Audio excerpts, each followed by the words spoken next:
నీ పేరేంది? ఉదయ్. నీకు నాకు ఏం పరిచయం ఉంది?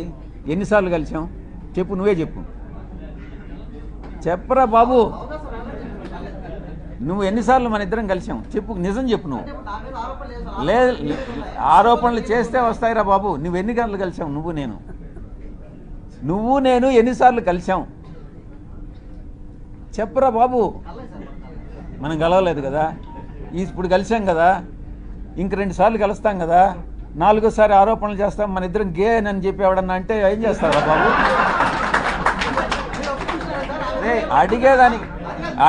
అడిగేదానికి నీకు బుద్ధి ఉండాలా, చెప్పేదానికి నాకు బుద్ధి ఉండాలా. కానీ నెక్స్ట్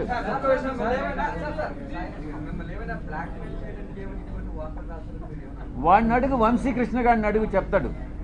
నిజాలు ఏందనేది వంశీకృష్ణ గారిని అడుగు. నేను వాడిని పార్లమెంట్కి ఈడుస్తా, ప్రివిలేజ్ కమిటీకి ఈడుస్తా, వాడి మీద కేసులు పెడతా. ప్రతి క్షణం సాయిరెడ్డి అనే వాడిని నేను ఎందుకు కలిపెట్టానా అని జీవితంలో వాడు పశ్చాత్తాపడేటట్టు చేస్తాను అని నేను మీ అందరి ముందు చెప్తా ఉన్నా. వాడెవడో వంశీ అనే వాడెవడో నాకు తెలియదు. నేను ఇంతవరకు వాడిని కలవలేదు. వాడిని కలవాలనే ఉద్దేశం నాకు లేదు. నా మీద ఆరోపణలు చేశాడు. నేను వాడిని డెఫినెట్గా చట్ట ప్రకారం, నేను చట్టానికి అతీతంగా నేనేం చేయను. వాడిని డెఫినెట్గా చట్ట ప్రకారం వాడి మీద చర్యలు తీసుకోబడతాయి.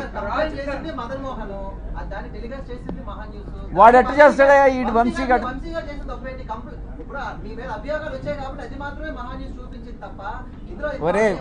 ఒరే ఉదయ్, నేను గే అంటాను, నువ్వేమంటావురా చెప్పు. నేను ఆరోపణ చేశాను నీ మీద. అవునరా, నీకే పుట్టాడనే నమ్మకం. అది రెడీగా, అదే తీసుకురా, పోయి తీసుకురాపోరా, నీ సర్టిఫికేట్ తీసుకురాపో. నెక్స్ట్